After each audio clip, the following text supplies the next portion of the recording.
Donc, le troisième aspect consiste à se réjouir donc des qualités, des vertus en général, et également donc de se réjouir des qualités, des vertus des autres. Par exemple, lorsque l'on entend, donc ceci consistera, lorsque l'on entend parler de certaines vertus, de certaines qualités, à s'en réjouir avec donc le désir d'obtenir de telles vertus, de telles qualités pour soi-même. Et ceci consistera également à se réjouir donc des qualités, des vertus qui sont détenues donc par d'autres individus. Lorsque l'on sait par exemple que donc une personne a une grande connaissance des enseignements et qu'elle a développé donc la sagesse de la réflexion, de la méditation sur ces enseignements, que c'est un grand pratiquant et que cette personne possède de nombreuses qualités. Donc, ceci consistera donc également donc, à se réjouir des qualités d'une telle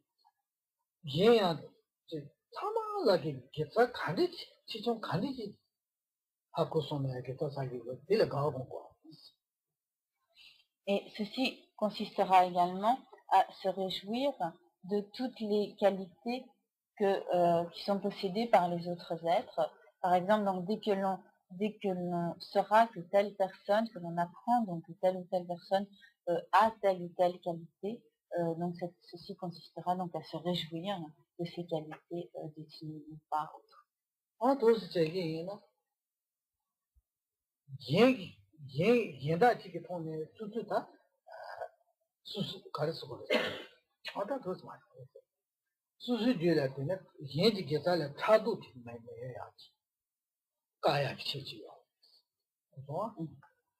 아니 수수께 누에서 기타라부지 싸마토네 겐지 기타라 가와 공자기나 얘도 찬다오지 기타 수술래라 하부지는 토이나야 진짜 지요 기타 연락 되게 많이 지세랑 이제 다시야 다 지리 Donc, le fait de se réjouir des mérites, des vertus, des qualités des autres sera un remède très efficace contre la jalousie. Donc, au lieu d'être jaloux de ces qualités des autres, nous nous en réjouirons. Et de plus, même si nous-mêmes, nous n'avons qu'un faible pouvoir de vertu, le fait que nous nous réjouissons, le fait que nous nous réjouissions des vertus des autres, par le simple fait de nous réjouir de ces vertus, nous pouvons donc accumuler des vertus égales à celles des autres qui font donc l'objet de notre joie.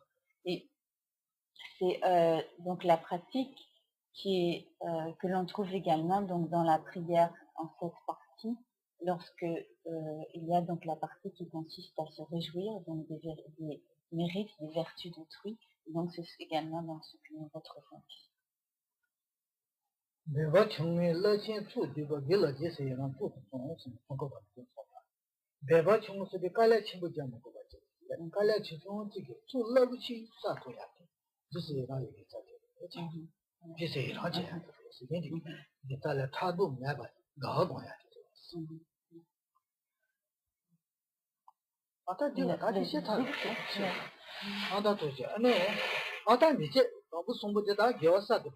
Dont nous développerons les actions vertueuses nouvelles, donc celles qui n'ont pas déjà été développées dans le passé.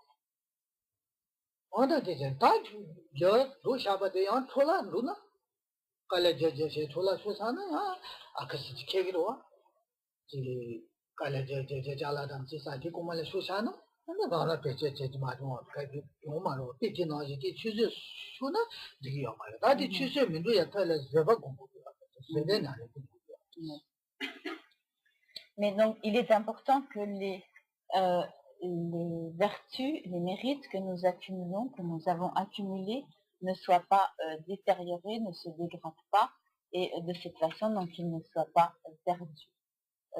Sinon, donc, ce serait pour nous une grande perte, un très grand dommage. Un peu comme si nous avions donc un bien, un objet extrêmement précieux dont nous serions dépossédés, donc on nous volerait. Et la meilleure donc, manière de faire en sorte que ces vertus accumulées ne se perdent pas, ne se dégradent pas, est de s'appliquer de pratiquer la patience.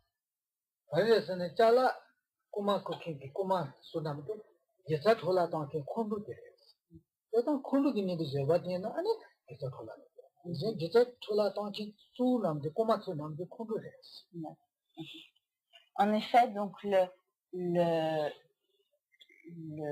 voleur, l'agresseur comme le voleur, donc qui nous dépossède de nos vertus, de nos mérites, c'est la colère, l'aversion.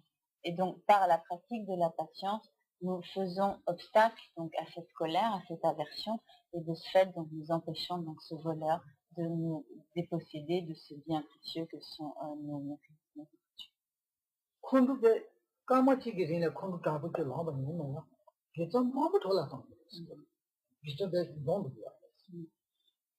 En effet, par un seul instant de colère, d'aversion, nous détruisons de très nombreuses racines de vertu.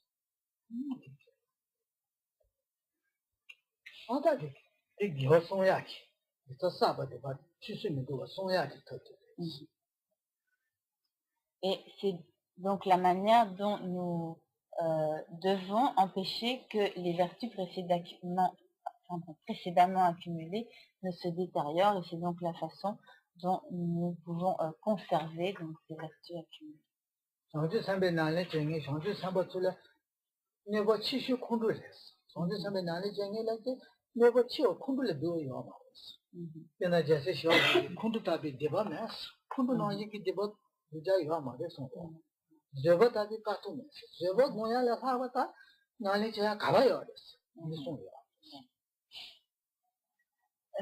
En effet, donc la colère, l'aversion est le plus grand ennemi donc de la pratique des bodhisattvas, le plus grand ennemi donc du bodhisattva.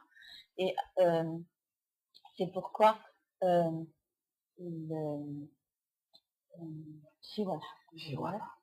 c'est pourquoi donc le maître Shantideva a dit donc dans un de ses enseignements qu'il n'y a pas de pire mal, de pire mal que la colère, et il n'y a pas plus grande ascèse ou plus grande pratique que celle de la patience.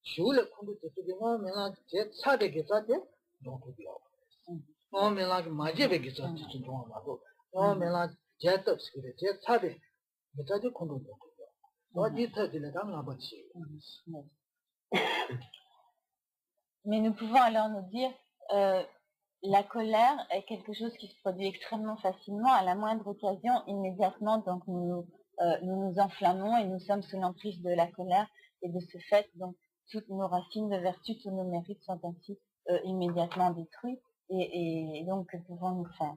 En fait, donc cette situation n'est pas sans solution, et ceci nous est donné donc par ce qui est expliqué donc dans le point suivant, donc le cinquième aspect de cette pratique.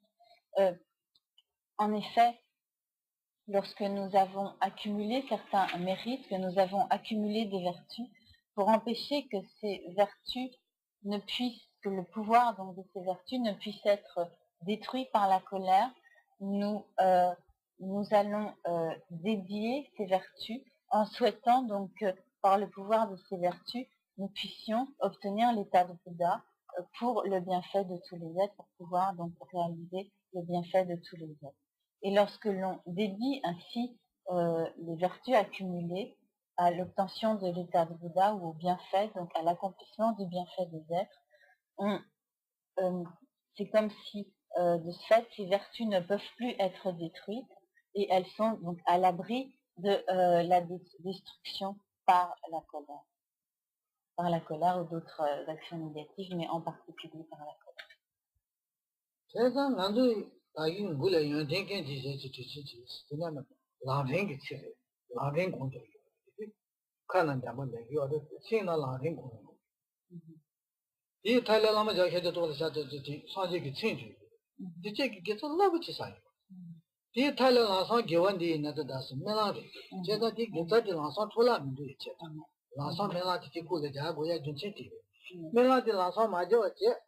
디바로 손지 세계되는 야 디바로 제대로 무토네 코노다 용시기로와 다기 제자데 매고 제가 나서 카투티 게다사 탑다가 메나 제고야 주체티 나 손주 차서는 되는 되는 별로 좀 빌라라면 메랑스 이 손주기 전에 게다 가사바데 요 오메라지 돌아면 되지 도시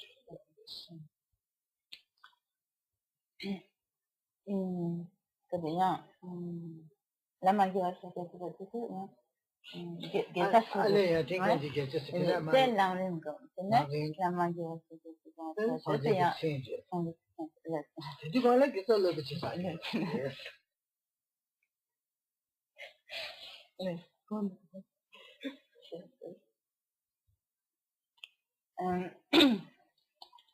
par exemple, donc, au début des enseignements, lorsque nous commençons par la récitation de Jundeng, Jungi, Shiryo, Kinchenji, etc., donc, nous faisons donc la méditation du Lamrim, de la voix progressive. Puis, lorsque nous récitons donc les versets Lama, Dewa, Shakya, Tupala, Tsartelo, nous prononçons donc le nom du Bouddha, et donc par ces réflexions sur la pratique de la voix progressive, par le fait que nous prononçons avec une foi confiante, donc le nom du Bouddha, nous accumulons de nombreux mérites. Et ensuite, donc, lorsque nous disons Gewa Dijin Sodak, donc par la force de cette action, puissais-je donc obtenir, par les mérites donc, de cette action, puissais-je obtenir l'état de Bouddha pour le bienfait de tous les êtres. Donc par cela, nous dédions les mérites accumulés donc par la méditation sur la voie progressive, par le développement de la foi dans le Bouddha, par le fait que nous pensons donc aux vertus du Bouddha, que nous prononçons son nom, etc. Donc nous dédions toutes ces vertus de façon à ce qu'elles ne puissent pas être détruites si dans l'instant qui suit, nous sommes en proie pour une raison ou une autre à la colère.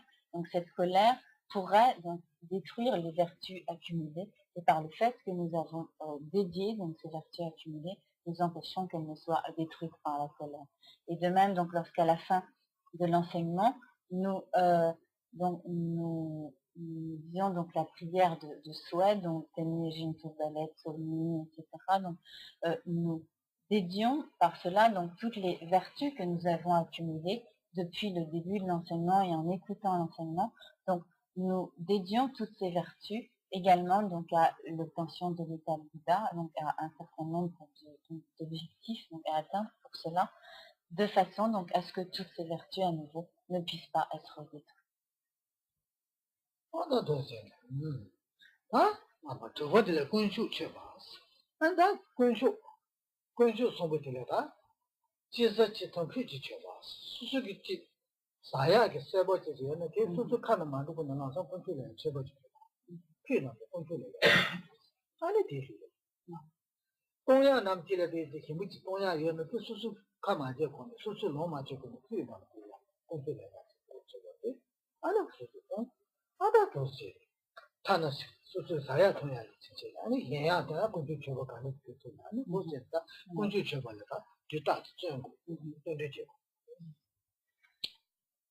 Donc, le sixième point consiste à faire des offrandes au triple joyeux.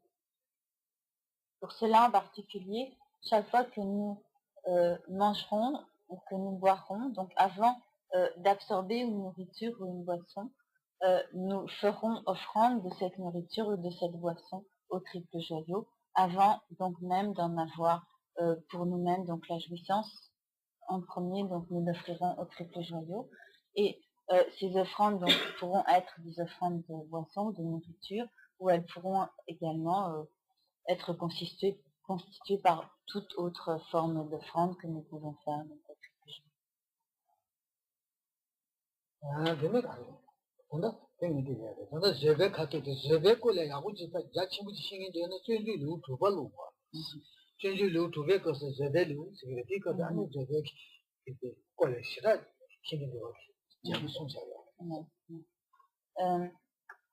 Jeremy Bouty voudrait faire une parenthèse donc, à propos de ce qu'il a mentionné concernant la pratique de la patience.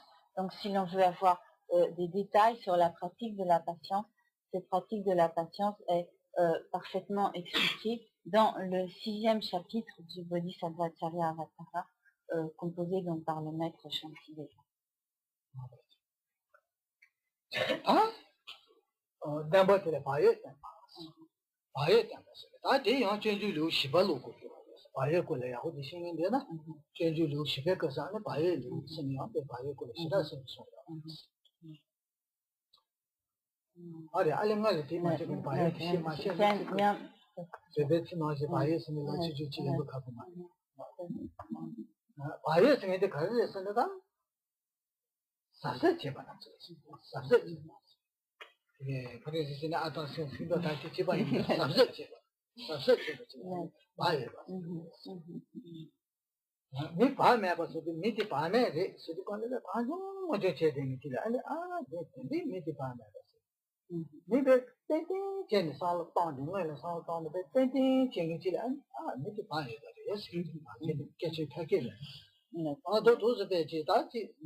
Le point suivant, donc le 7e point,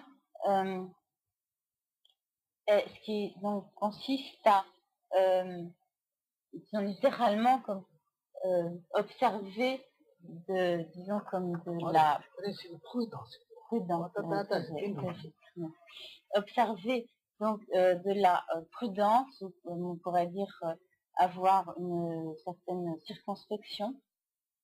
Et en effet, donc, cela consiste à être attentif à observer ce qui doit être pratiqué et au contraire donc à rejeter ce qui doit être rejeté. Donc de manière générale, en langage courant, donc si quelqu'un fait un peu n'importe quoi sans être particulièrement attentif ni à ce qu'il dit ni à ce qu'il fait, etc., on dira donc qu'il est comme qu'il est imprudent ou qu'il manque complètement de cette qualité, donc qui est appelée en tibétain parilleux, donc qui est comme la prudence ou la circonspection. Et donc au contraire, nous devons faire usage donc de prudence, d'attention, de circonspection dans notre pratique de manière à être comme vigilant et conscient donc de ce que nous faisons pour agir conformément à ce qu'il convient de faire et à ne pas donc nous engager dans ce qui serait opposé donc à ce que nous devons.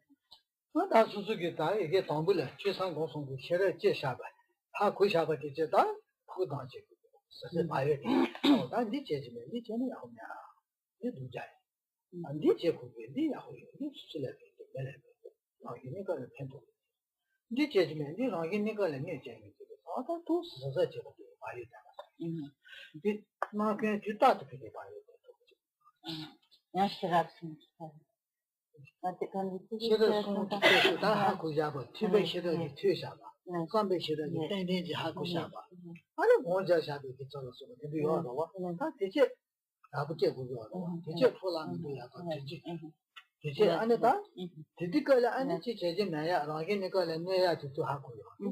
제 고야 라게 내가 편도 여고 진짜다 디디 싫어 또 하고요. 어다 지제다 봐야 되는 거고. 다 디제지면 디제는 맞으 니까 내야 지제 지제. 안 디제고 누야고 라게 내가 편도 여고 이게 좀 시원하게 되는 손샤도 제가 단 개치고요. 이게 사제기 손샤도 이게 개치고요. Donc, nous devrons comme associer donc cette prudence ou cette circonspection au développement donc des trois sagesses dont il a été question précédemment. Donc effectivement, lorsque nous aurons étudié les enseignements, que nous aurons réfléchi à leur signification et que nous les méditerons, donc nous aurons développé donc la sagesse et la connaissance qui sont issues donc de l'étude, de la réflexion et de la méditation, et nous devrons donc associer donc cette connaissance et cette sagesse à donc cette prudence, cette circonspection qui fait donc que nous nous abstiendrons de tout ce qui est erroné et au contraire nous nous engagerons dans les activités qui sont appropriées.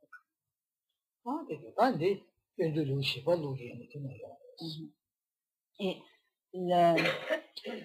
tout ce qui concerne donc la pratique de cette prudence, de cette circonspection, est exposé de façon détaillée dans le 4e chapitre du Bodhisattva Chaya du Maître Chantilly.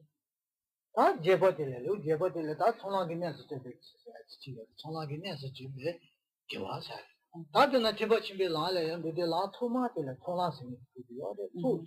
투사야 끝이. 나 토마토를 투사되가 투사야 끝이 좀. 어디가서 다 겨 줘야 돼. 또 매셔. 나 토마 나래요. 근데 전부 토라는 거 보러 와. 이제 토라게 거는 투사야 돼.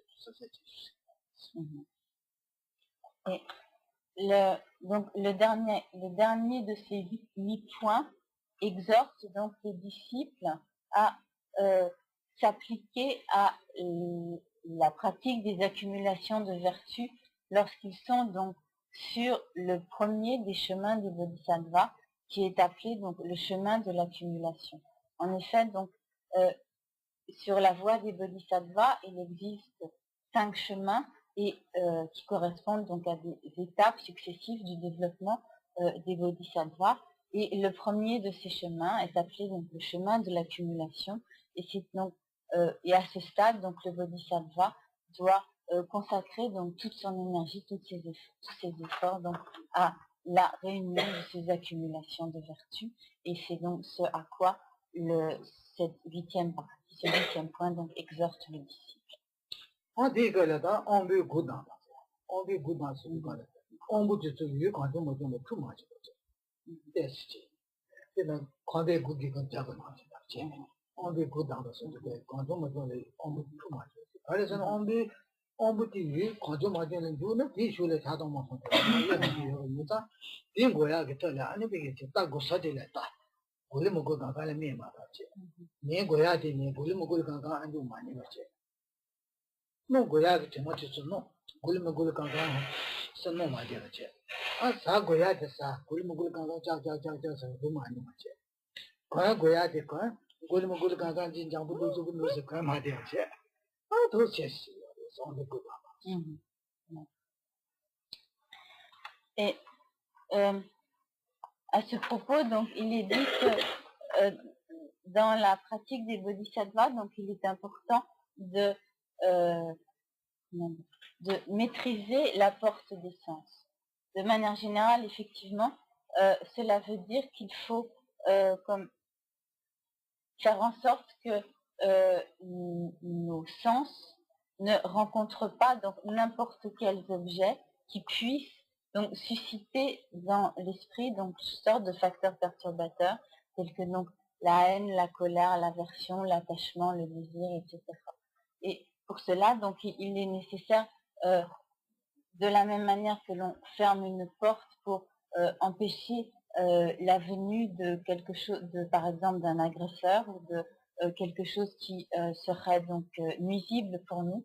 Donc de la même manière, nous ferons en sorte donc que nos sens ne se trouvent pas confrontés avec ce qui susciterait donc en nous le développement de facteurs perturbateurs de l'esprit tels que l'aversion ou l'attachement. Et donc cela signifie donc comme disons, maîtriser les objets du sens de la vue, les objets du sens du goût, les objets du sens de l'odorat, les objets du sens de l'ouïe et les objets du sens tactile.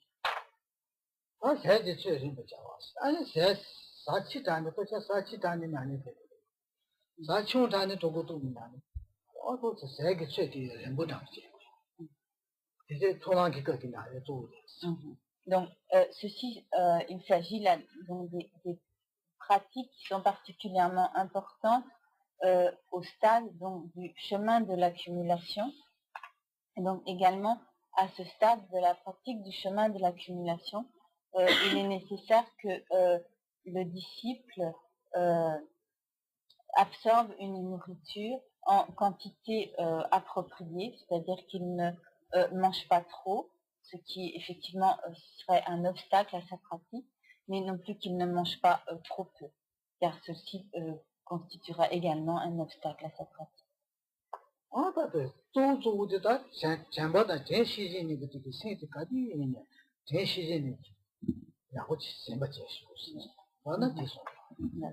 Il est également important que le disciple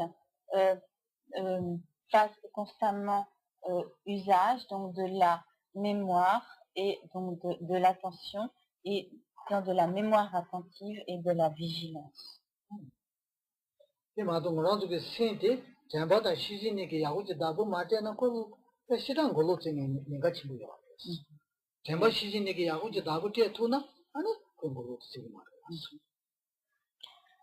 En effet, si nous ne faisons pas usage de cette mémoire attentive et de cette vigilance et d'attention, de vigilance en général, nous ne pourrons pas avoir de maîtrise sur notre esprit et de ce fait, donc, l'esprit sera extrêmement distrait, dispersé.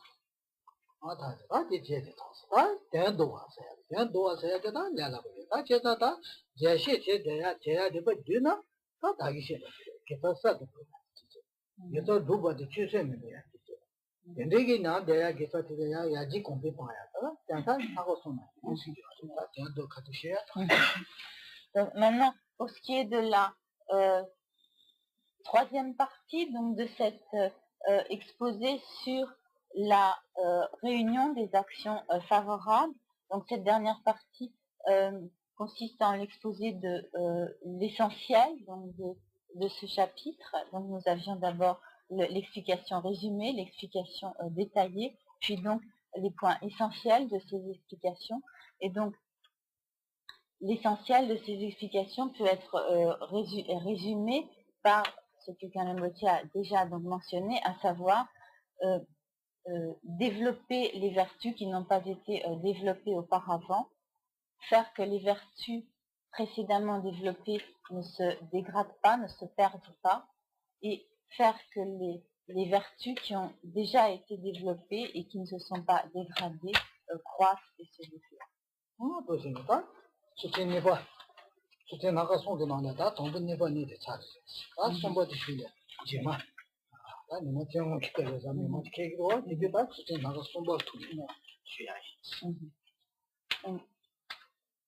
Par cela, donc, Kanambochi termine l'explication sur les deux premiers aspects donc de l'éthique des bodhisattvas et il abordera donc le troisième lors du prochain enseignement sur l'éthique des bodhisattvas.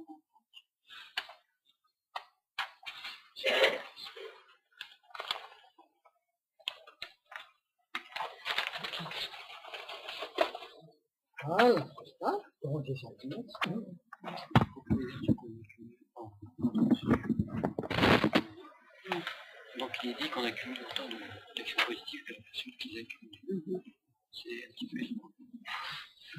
Sinon ça fait un peu ça. Après il y a une explication.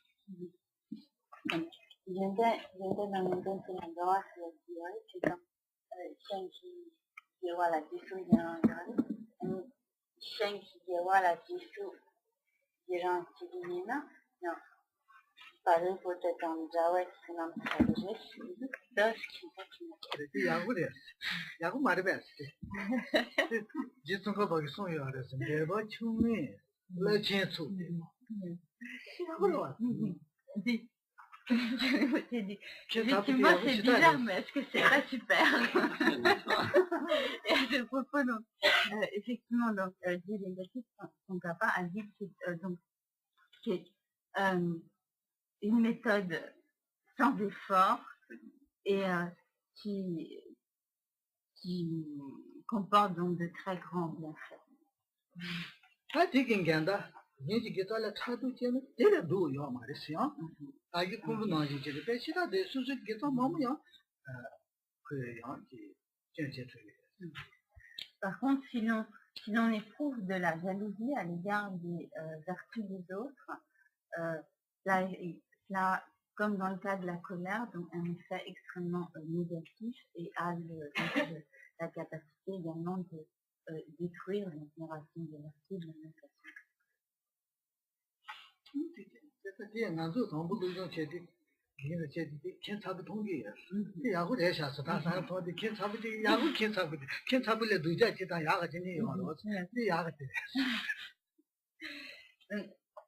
Effectivement, lorsque l'on entend ça, donc au début, cela peut sembler assez bizarre, mais parmi les choses qui nous semblent bizarres, il y a les bonnes et les mauvaises.